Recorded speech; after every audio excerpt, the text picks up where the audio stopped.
Hey, what's up, you guys? My name is Josh. Welcome back to another toy review, and today we're going to be taking a look at the Ultra Monster 500 series, number 123, Neronga. Now, I'm just going to say it right now. Yes, I am not joking. This is actually figure number 123. Yeah, I know, that's pretty weird considering that in our last video we literally went from like 1 to 123 real fast.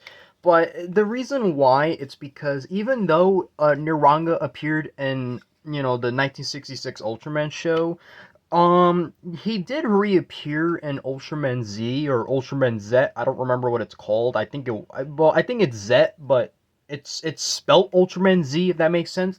And for some reason, Bandai thought, okay, now we could release him, despite him being pretty how do I say this?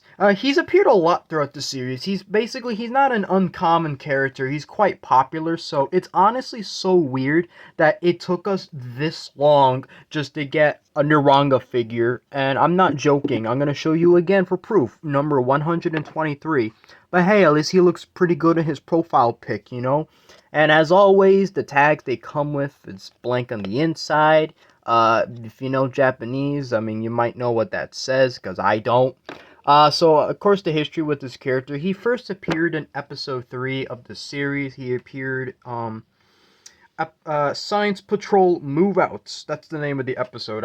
Sorry, I was trying to remember what it was called. Basically, he got, like, some weird, kind of, like, invincible powers, sort of. I don't know. It's really hard to explain. He's definitely a weird kind of kaiju, so it's not hard to see what makes him kind of unique. So I'm kind of glad that they did bring him back in Ultraman Z, but at the same time, it's like, why did they wait so long just to release him? Because the toy line first started in 2013, and Ultraman Z didn't came out till, like, I believe 2021, so it's like, okay, that's a pretty big time jump from 1966 to 2021, but okay.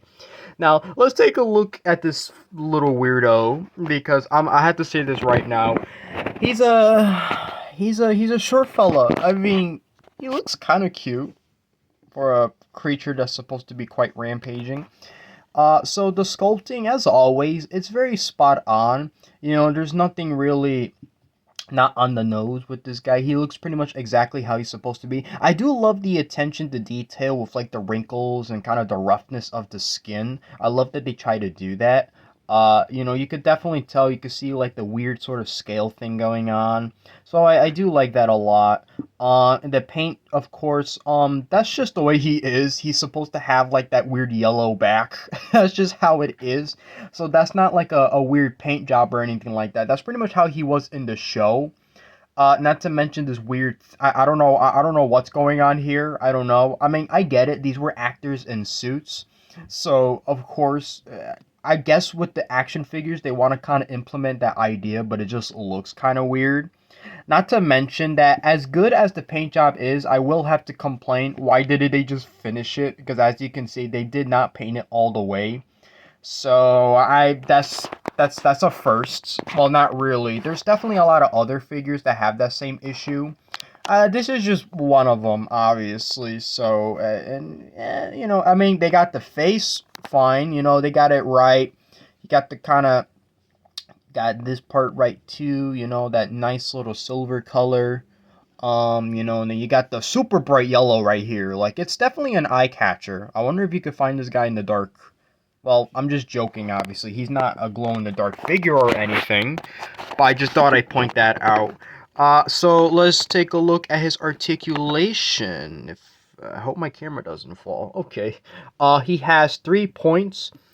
His tiny little arms can move. He kind of got like a relax and a sort of like, kind of, I'm gonna get you kind of pose. I don't know what you want to call that. Maybe give me a hug pose. I really don't know. His tail does move. His solid brown color tail can move full 360, but that's about it. Now, before we move on, you probably noticed this eyesore because these are technically made of a softer plastic, except for this not this time. he's definitely much more harder because a lot of these figures are supposed to be nice and soft, but not this one. They got like this weird kind of ugly line thing going on. You're gonna see that a lot in this toy line, and obviously that's for when they glue it on. Because yeah, it's that you can't move that or anything like that. That's just the way it is. It's pretty much just stuck on there, which it's not a bad thing per se, but obviously it does take away from like the design of how he looks. So I don't know. It is weird. Technically, this is kind of sort of not really a kid's toy. I don't know. It's one of those action figures where if kids want to enjoy them, that's great. But you mostly see a lot of adults collecting these because Neronga is a classic character. He's from freaking 1966 for crying out loud. So of course it's not hard to see why he's such a classic all in all because I do like him. I think he's pretty cool, you know.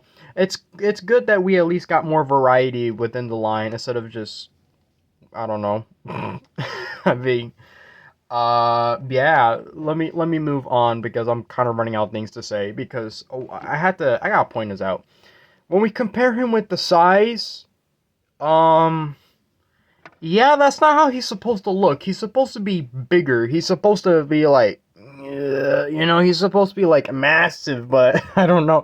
I don't know what happened. I don't know, guys. This part I can't explain. They made him tiny, which, damn, that really does suck because he's honestly a really good figure.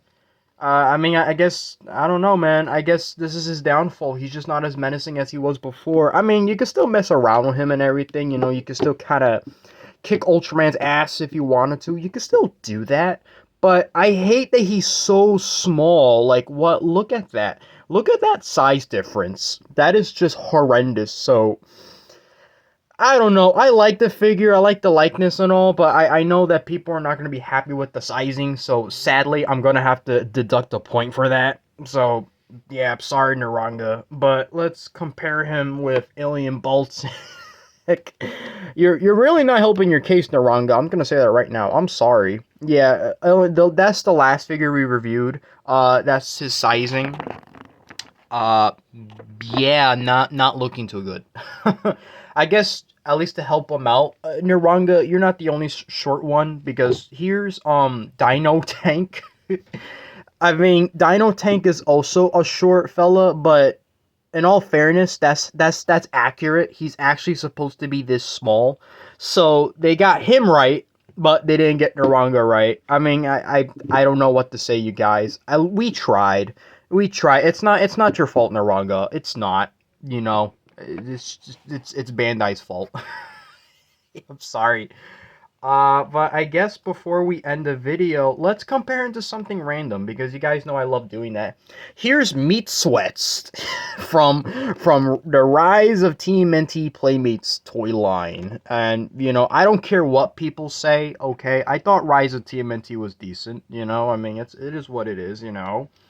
I wanted to do this comparison because of the sizing, you know? I mean, Neronga, you're not the only short guy, but still, holy crap, this does not... Yeah, I mean, I think you guys already know what I think of this figure. It's good, but it does have some issues, so I'm gonna have to give it an 8 out of 10. It's still nice looking. I like it, you know. I kind of like, you know, how he turned out. He's perfect, you know. Obviously, the paint, you know, they should have finished it because this just looks bad, and the sizing is just so bad. It's like, damn, imagine paying a lot of money for this, like me. I mean. Mind you, these are not American toys. These came straight from Japan. So if you want to buy them, you have to either try eBay, Amazon, or Hobby Link Japan because finding these guys is not easy. Which, you know, it's kind of hard to talk about these figures when, you know, I haven't really collected them in a while. So, but don't worry. You'll definitely get more reviews on the way. What's the next figure I'm going to review? You know, I like to keep that a secret. I love to give you guys some more surprises, you know. Yeah, that's about it, I guess, you know? So I hope you guys enjoyed the review of this pipsqueak. I don't know, this poor little bastard. I don't know. I don't know. Let's just throw insults at him, honestly. I don't know. That's all I can say. If you guys like what you saw, you can leave a like, or a dislike. Subscribe to the channel. If you subscribe, you know, you'll definitely get, more videos, more reviews. Hopefully I could like get into like Ninja Turtles or Spider-Man and stuff like that. I do got other stuff planned for the future, so Ultraman is not going to be the only main focus, but I just thought I'll let you guys know. So until then, see you guys in the next one. So peace out.